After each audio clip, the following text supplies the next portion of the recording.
Hello guys, आज हम लोग क्लास 12 के सब्जेक्ट इंग्लिश चैप्टर माई मदर 866 से ऑब्जेक्टिव एमसीक्यू क्वेश्चन को देखेंगे। इससे पहले अगर आप माई मदर 866 पोएम का एक्सप्लेनेशन वीडियो नहीं देखे तो इस चैनल के प्लेलिस्ट में जाकर देखिए, वहां से आपको इजीली क्वेश्चन आंसर को याद रखने में मदद मिलेगी। तो चलिए वीडियो को शुरू करते हैं। फर्स्ट क्वेश्चन है, who is the poet of my mother 866। My mother 866 का कवि का नाम क्या? तो इसका सही आंसर है कमला दास। ऑप्शन नंबर डी बिल्कुल सही। Question number 2, what is the main thought of the poem. इस पोएम का मेन थॉट क्या? तो इसका सही आंसर है ऑप्शन नंबर ए, पेनफुल ओल्ड एज। कि जब आदमी की उम्र बढ़ते जाते हैं तो उसके साथ ना जाने कितनी परेशानियां बढ़ती जाती है। यानी कि पेनफुल ओल्ड एज का मीनिंग होता है कि बुढ़ापे का एक दर्दनाक एज होता है, एक बहुत ही पेनफुल भरी एज होती है। Number 3, when was Kamala Das born. Kamala Das की जन्म कब हुई थी? तो उसका सही आंसर है 1934 में, 1934 में। ऑप्शन नंबर बी बिल्कुल सही। Question number 4, Kamala Das has discussed in my mother 866। Kamala Das ने इस कविता में किस चीज़ का डिस्कस किया? सही answer option number A, care for parents. अपनी माँ की देखभाल के बारे में डिस्कस किए। तो ऑप्शन नंबर ए बिल्कुल सही। Question number 5, which country does Kamala Das belong to. Kamala Das किस कंट्री से बिलोंग करते हैं? तो इंडिया से। ऑप्शन नंबर ए बिल्कुल सही है, इंडिया के केरला राज्य से। Number 6, where was the poet going.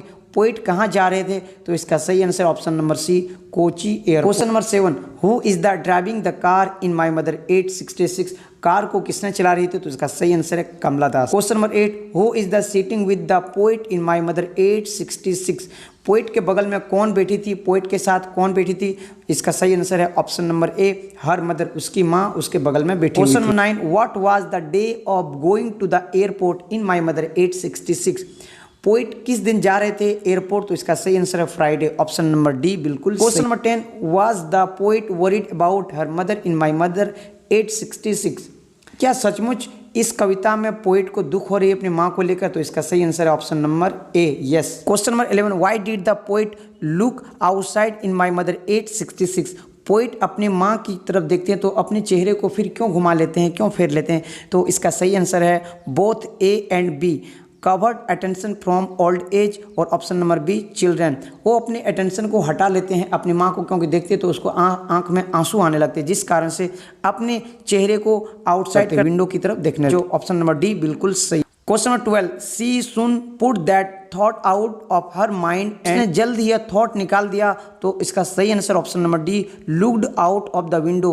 अब विंडो की बाहर देख, जो उसको पेन हो रहे थे अपनी माँ को देखकर कि उसके माँ डेड बॉडी के समान दिख रही थी, तो तुरंत उसको अपने माइंड से निकालते हैं और देखने लगते हैं खिड़की के बाहर, looked out of the window. Question number 13, the narrator again compared her mother to. Narrator यानी कि लेखक ने फिर एक बार किससे कंपेयर किया अपनी माँ को? तो इसका सही आंसर ऑप्शन नंबर सी बिल्कुल सही है, लेट विंटर्स मून। यानी कि जब सर्दियों वाली जो चांद होती है एकदम धुंधली तरफ दिखती है तो उससे अपनी माँ के चेहरे को कंपेयर करते हैं। What is the main idea of the poem. इस कविता का मेन विचार क्या है? तो इसका सही आंसर है painful old age. Old age एक बहुत ही दुख भरी एज होती है, बहुत ही दर्दनाक एज होती है। तो ऑप्शन नंबर ए बिल्कुल सही है। Number 15, the narrator is only using her smile to. तो इसका ऑप्शन नंबर ए बिल्कुल सही है, कवर अप हर पेन। वो अपने पेन को छिपाने की कोशिश कर रहे थे ताकि उसकी माँ को दुख ना हो। तो ऑप्शन नंबर ए बिल्कुल सही है। Number 16, what did the poet realise with pain. Poet ने क्या रियलाइज किया दर्द को? तो इसका सही answer option number A, her mother's appearance like a corpse with growing age. यानी कि उसकी माँ की जैसे जैसे एज बढ़ रही थी, लग रही थी एक डेड बॉडी के समान दिखती ही जा रही थी। Question number 17, what was the poets childhood fear. Poet को किस चीज़ का बचपन से ही डर था? कवि को किस चीज़ का बचपन से ही डर थी? तो इसका सही आंसर लूजिंग हर मदर, अपनी माँ खो जाने की डर इसको बचपन से ही लगी थी। तो ऑप्शन नंबर डी बिल्कुल सही। Question number 18, why did the poet look at her mother again.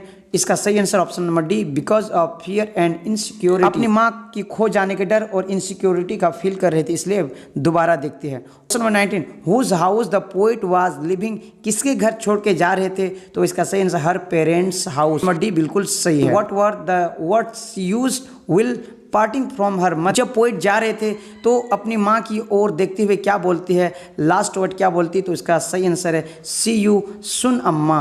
Option number D बिल्कुल सही है कि फिर मिलेंगे बहुत ही जल्दी माँ। Question 21, Kamala Das was an, option number A Bengali, option number B Punjabi, option number C Keralite, option number D Gujarati. तो इसका सही आंसर है ऑप्शन नंबर सी केरलाइट, क्योंकि वो केरल के रहने वाले। Question number 22, the person in the car beside the poet's was, poets के बगल में कौन बैठी थी? इसकी माँ बैठी थी, ऑप्शन नंबर डी बिल्कुल सही है, her mother. Question 23, the poets से हर मदर लुक्ड पेल लाइक आ, उसकी माँ किस तरह दिख रही थी? तो इसका ऑप्शन नंबर ए बिल्कुल सही, कॉर्प्स, यानी कि एक मृत्यु के समान, एक डेड बॉडी के समान इसकी माँ की चेहरा दिख रही थी। Question 24, in which language did Kamala Das was written stories and novels, Kamala Das ने किस लैंग्वेज में लिखी थी? तो ऑप्शन नंबर डी बिल्कुल सही है, इंग्लिश एंड मलयालम।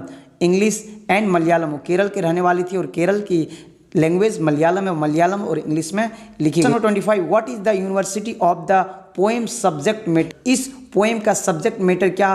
तो इसका सही आंसर है डेथ इज अ ट्रस्ट, यानी कि सबसे बड़ा अगर सत्य अगर कोई चीज़ है तो वो है डेथ, जिंदगी का सबसे बड़ा अगर सत्य कोई चीज़ है तो वो है मौत। मौत हर इंसान को एक दिन आनी ही आनी है। 6, what's her mother doing well she is travelling to airport, तो इसका सही आंसर है जब ड्राइव करते हुए जा रहे थे, पोएट लेकर जा रहे थे अपनी माँ को, तो उसकी माँ सोई हुई थी। Right answer is the option number C sleeping. Question 27, how does the world outside the window appear to poets, poet ने जब विंडो की तरफ देखा, अपनी माँ की नज़र से हटाते हुए विंडो की तरफ बाहर देखते हैं तो उसको एनर्जेटिक फील होते हैं, उसको ऑप्शन नंबर सी बिल्कुल सही। Question 20, which state does Kamala Das belong to, Kamala Das किस राज्य से बिलोंग करते हैं? तो इसका सही आंसर है Kerala. It's question number 29, where is the poets going from home, तो option number A B C इनमें से कौन सा सही आपको नीचे कमेंट बॉक्स में। 30, what do the running trees mean, running trees मतलब क्या है? जब वो पोइट जा रहे थे और विंडो के बाहर जब देख रहे थे तो सारी लग रहा था मानो कि सारे पेड़ इसके पीछे ही भागते जा रहे थे, तो इसका मीनिंग क्या होगा? तो ऑप्शन नंबर सी बिल्कुल सही, speed at which life goes, कि जिस प्रकार हम लोग को लाइफ ग्रो हो रही है उसी प्रकार इसकी भी रफ्तार बढ़ रही है। 31, when was Kamala Das born, Kamala Das की जन्म कब हुई थी? तो आपको नीचे कमेंट बॉक्स में इसका आंसर बताना। आई होप ये वीडियो पसंद आई हो तो इस वीडियो को लाइक कीजिए, शेयर कीजिए। मिलते हैं किसी नई वीडियो में नई टॉपिक के साथ, तब तक के लिए खुश रहिए और खुशियाँ बांटते रहिए, पढ़िए और आगे बढ़ते रहिए।